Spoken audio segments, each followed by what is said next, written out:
Thenulagam channel உங்களை அன்போடு வரவேற்கிறது. சேனலுக்கு சப்ஸ்கிரைப் பண்ணாதவங்களாம் சப்ஸ்கிரைப் பண்ணுங்க. இப்போ கதைக்குள்ளே போகலாம். பனி பொழிந்த கனல். எழுதியது தேனு, வாசிப்பதும் தேனு.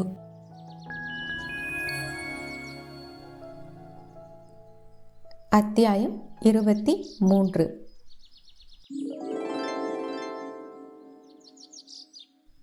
ஆழப்புழ RR ஜூட் ஆலை அல்லோல கல்லோலப்பட்டது. உற்பத்தி பிரிவின் நிர்வாகி ஜெயராமன் வியர்த்து விறுவிறுத்து போனார்.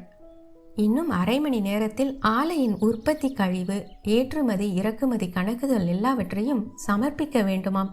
மேலிடத்து உத்தரவு. நடக்கிற காரியமா அது? கணக்கு வழக்கு என்று ஒன்று இருக்கிறது தான், அதெல்லாம் பொய் கணக்காயிற்றே. கேட்பது ஆலையின் மேலதிகாரி வாதாபியோ அல்லது அவரது மருமான் குமாரோ என்றால் கண்ணை மூடிக்கொண்டு கொடுத்து விடலாம். அவர்களுக்கு தெரியாத பொய் கணக்கா? ஆனால் கேட்பது தலைக்கு எல்லாம் தலை ராஜரங்கன். அதையும் அவரிடம் நேரடியாக தருவதா என்றால் அதுதான் இல்லை. புது நிர்வாகி தேஜேந்திரனிடம் தர வேண்டுமாம். தருவதா தவிர்ப்பதா என்கிற குழப்பத்தில் ஜெயராமன். தெளிவுபடுத்த வேண்டியது வாதாபியோ குமாரோ தானே. அவர்களின் உத்தரவின் பேரில் தானே இந்த பொய் கணக்கு எல்லாம் நடக்கிறது. ஃபோன் அடித்தால் ரிங் போகிறதே ஒழிய எவரும் எடுத்த பாடில்லை. வாதாபிக்கு ட்ரை பண்ணுறீங்களா ஜெயராம்? அவர் லாங் லீவில் இருக்கார். மிக அருகாமையில் ஒரு வெண்கல குரல் ஒலிக்க அந்த ஜெயராமன் திடுக்கிட்டார். சார், நீங்கள்? நான் தேஜேந்திரன், ஆக்டிங் மேனேஜிங் டைரக்டர் தேஜேந்திரன். தோரணையாக சொன்னான் தேஜன்.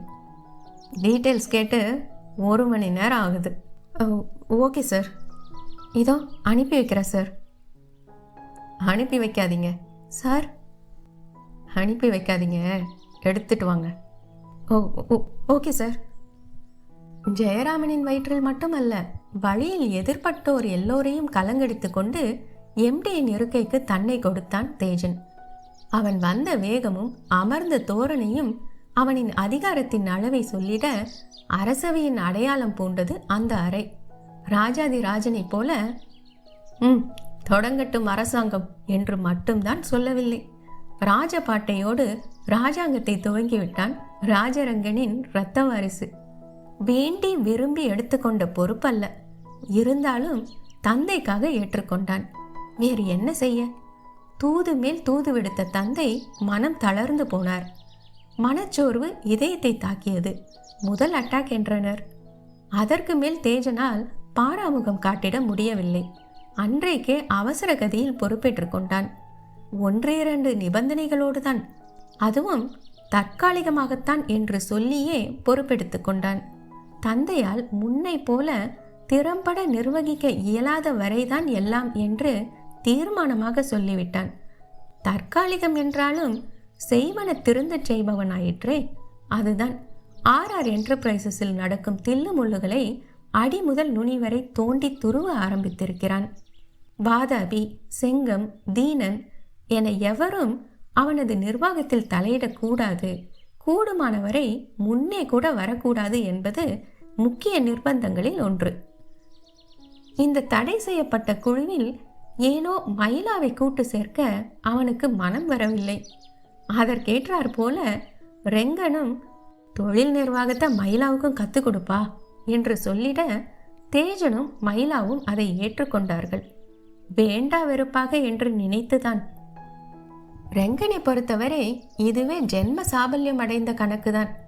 வெட்டொன்று துண்டு 2ஆக முடியாது, முடியவே முடியாது என்று சொல்லிக் கொண்டிருந்த மகன் மனமிறங்கி வந்திருக்கிறானே. போதும், இது போதும், நினைத்ததை சாதித்து விடுவார் என்கிற நம்பிக்கை அவருக்கு வந்து விட்டது. நிர்வாக பொறுப்போடு மயிலாவின் பொறுப்பையும் தேஜனிடமே கொடுத்து விட்டால் போதும் என்கிற பேராசையில் பெரியவர். அது நிறைவேறும் என்னும் நம்பிக்கையில் தானுண்டு தன் மருந்துண்டு என இதய சிகிச்சையில் அவர். சுழல் நாற்காலியில் ஒரு முறை சுழன்று மயிலா இருந்த பக்கம் நிப்பாட்டியவன் அவளை ஊடுருவதைப் போல பார்த்தான். முன்னை காட்டிலும் மெலிந்திருந்தாள். சாப்பிட்றாளா இல்லையா என கோபம் மூண்டது. எவ சாப்பிட்டா என்ன, சாப்பிடாட்டா என்ன என மூர்க்கம் எழுந்தாலும் நாக்கு கேட்டால்தானே. சாப்பிடலையா என்று கோபமாக கேட்டான். நான் சாப்பிட்டா என்ன, சாப்பிடாட்டி என்ன சொல்லென்று விழுந்தாள் மயிலா. எனக்கு தேவைதான். சும்மாவே சொல்றது புரியாது, 10 தரம் விளக்கி சொல்லணும். இதில் இப்படி தூங்கி வழிஞ்சா சுத்தம். அவனும் முறைக்க அவளும் முறைக்க இது வாடிக்கைதானே என காலி கோப்பையை எடுக்க வந்த பியூன் வேடிக்கை பார்த்தான். சந்தர்ப்பம் சரியில்லாத வேளையில் வந்ததை முதலாளி சுட்டிக்காட்ட தேஜனின் கோபத்தில் கொஞ்சத்தை வாங்கி கட்டிக்கொண்டு வந்த வழியே போனான். மயிலா இன்னமும் கோபத்தில் கொதித்து கொண்டிருந்தாள். அன்றைக்கு அவனை சந்தித்தும் வாதிட மனமில்லை, முகாந்திரமும் இல்லை. அவனது துன்பத்தின் அளவு புரிந்த காரணத்தாலேயே மௌனமாக அவனுடைய பேச்சை குத்தலை சகித்து போனாள். இருக்கும் தானே, அவன் பட்ட துன்பம் எப்பேற்பட்டது. அதற்கொரு மருந்தாக இருக்கும் என்று அவள் எண்ணி செய்தவை வேண்டுமானால் பொய்த்திருக்கலாம், தவறாக போயிருக்கலாம். ஆனால் அவள் எண்ணியது அது எப்படி பொய்யாகும்? அந்த நோக்கம் எப்படி தவறாகும்? அதை புரிந்து கொள்ள மறுக்கிறானே என்பதுதான் அவள் கோபம். அன்றைக்கு எப்படி துவண்டு வந்தாளோ அப்படியேதான் இன்றளவிலும் துவள்கிறாள். அன்றைக்கு முடங்கியவள்தான் இன்னமும் மனதளவில் நொடித்துதான் கிடக்கிறாள். தேஜனின் குத்தல் பேச்சு மட்டும் ஓய்வேனா என்கிறதே. என்றைக்கு பொறுமை எழுந்து கத்தி விடுவாளோ என அவள் பதறிக்கொண்டிருப்பது அவனுக்கு புரிகிறதா இல்லையா? அவனோ மும்முரமாக யாரையோ அலைபேசியில் ஏவி கொண்டிருந்தான். எல்லாம் சூடா? சர்க்கரை தூக்கலா? யா. காரம் குறைச்சலா? எஸ். நெய் கொஞ்சமா? எஸ். எல்லாம் சூடா? அலுவல் வேலையை பார்க்கிறான் என்று பார்த்தால் அவனோ இட்லிக்கு சட்னியும் டீக்கு சர்க்கரையும் என அதி முக்கியமாக ஆர்டர் கொடுத்து கொண்டிருந்தான். எரிச்சலோடு பார்வையை திருப்பிக் கொண்டாள். இங்கே இவன் தொல்லை என்றால் வீட்டில் அம்மா பரிமளத்தின் தொல்லை. தேஜனை சந்தித்த தினம் தொட்டு பேயறைந்தது போல மயிலா இருக்க அன்றைக்கு என்ன நடந்தது என பரிமளம் எவ்வளவோ கேட்டு பார்த்தாள். இந்தாடி நடந்ததை சொல்லு. முதல்ல யாரையோ காதலிக்கிறதா சொன்ன, அப்புறமா குமார கட்டிக்க விருப்பம் இல்லாமல் அதிலிருந்து தப்பிக்க தான் அப்படி ஒரு பொய்யை சொன்னதா சொன்ன. அதை நம்பி தானே மாப்பிள்ளையை தனியாக பார்த்து பேச அனுமதிச்சோம். இப்போ அங்கே என்ன நடந்ததுன்னு கேட்டால் வெண்டைக்காவை விளக்கெண்ணெயில் வதக்கின மாதிரி வழுக்கிறது என்ன, மழுப்புறது என்ன? எனக்கு என்னவோ உன் மேலே தான் சந்தேகமாக இருக்குது. மாப்பிள்ளைக்கிட்ட போய் எதையாவது புரட்டி பேசுனியா? உண்மையை சொல்லு. எந்த வீணா போனவனையாவது மனசில் வச்சுக்கிட்டு வர செல்வத்தை எட்டி உதச்சிடாதடி. நடந்ததை சொல்லு. வர செல்வத்தை எட்டி உதச்சிட்டியாடி? இந்தாடி. அத்தனை தரம் கேட்குறேன், வாயை திறக்கிறாளா பாரு என்று பரிமளம் முதுகில் கூட 4 வைத்து பார்த்தாள். அவளுக்கும் தேஜனுக்கும் இடையில் இருப்பதையும் நடந்ததையும் வாயை திறந்து சொல்லவா முடியும்? வாயை திறந்து சொல்லும் விஷயமா அது? இத்தனைக்கும் மயிலாதான் தேஜனை சந்திக்க முனைப்போடு இருந்தவள். ஒரே ஒரு முறை அவனை நேரில் சந்தித்து தன் பக்கத்து நியாயத்தை சொல்லிவிட்டால் மனஸ்தாபம் சரியாகும் என்று அன்றைக்கு முழு மனதாக நம்பினாள். மயிலாவை தனியே சந்திக்க விருப்பம் என்று அவன் சொன்னதும் பரிமளத்துக்கோ முதல் உணர்வாய் பயம்தான் வந்தது. பாவி மகள் எவனையோ காதலிப்பதாக சொல்கிறாளே, இது எங்கே போய் முடியுமோ என்கிற கலக்கம். அதையெல்லாம் மயிலா ஒருவாறு சமாளித்து அவனை சந்தித்ததென்ன? அங்கே அவன் வார்த்தைகளால் அவளை வதம் செய்ததுதான் என்ன? அதை எங்க நம் தாயிடம் சொல்ல முடியும்? தான் பட்ட அவமானத்தை தனக்குள்ளேயே வைத்து கனன்று கொண்டிருந்தாள் மயிலா. இடையில் ரெங்கனின் உடல்நலக் குறைவும் நிர்வாக மாற்றங்களும் மற்றவர் கவனத்தை வேண்டுமானால் திசை திருப்பி இருக்கலாம். அன்றாட கவலைகளுக்கு மத்தியில் அவளின் கல்யாண கவலை தற்காலிக விடுபடுத்த இருக்கலாம். ஆனால் மனதுள் அவள் படும் வேதனைக்கு விடுப்பே இல்லையே. உள்ளும் புறமும் நொந்து போயிருந்தாள். தன்னை போல சிந்தனையில் இருந்தவளின் கவனம் அருகில் நிழலாட கலைந்தது. மேஜை மீது சூடான டீ கோப்பையையும் உணவு பொட்டலத்தையும் வைத்தான் தேஜன். சாப்பிட்டுட்டு மார்க்கெட்டிங் டிபார்ட்மெண்ட்க்கு வந்து சேர். வெறுப்பாக மொழிந்து சென்றவனின் முதுகையே வெறித்து பார்த்தாள் மயிலா. அதிமுக்கியமாக அவன் ஆர்டர் செய்தவை எல்லாம் தனக்காக என்பது புரிய அவளுக்கு தலை சுழன்றது. பசி மயக்கம் என்று கண்ணை தேய்த்து கொண்டாள். சாப்பிட தூங்க என எதுவும் பிடிப்பதில்லை. கோபமாக இருப்பவன் கோபமாகவே இருந்துவிட்டால் கூட தேவலாம். தூவானம் போல இன்று தூறுவேன், திடீரென தீயை வாரி இறைப்பேன் என்று அவன் நடத்தும் ஆள்மாறாட்டம் கொடுமையாக இருந்தது. தாமதமானால் அதற்கொரு அவதாரம் எடுப்பான். எதற்கு வீண் வம்பு? வேக வேகமாக பொட்டலத்தை பிரித்து இட்லியை விண்டு விழுங்கினாள். சட்னியின் காரமும் டீயின் தித்திப்பும் அவள் உட்கொள்ளும் அளவில் கச்சிதமாக. டீயின் வெம்மை தொண்டைக்குள் இதமாக இறங்கினாலும் நெஞ்சை சுட்டெரித்தது. இது எந்த விதமான வெறுப்பாம்? வேலைக்கு உண்கிறாளா என்பதை கழுகு போல பார்க்கிறான்.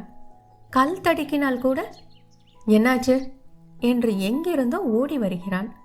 முகத்தில் மட்டும் எள்ளையும் கொள்ளையும் முப்போகம் விவசாயம் செய்கிறான்.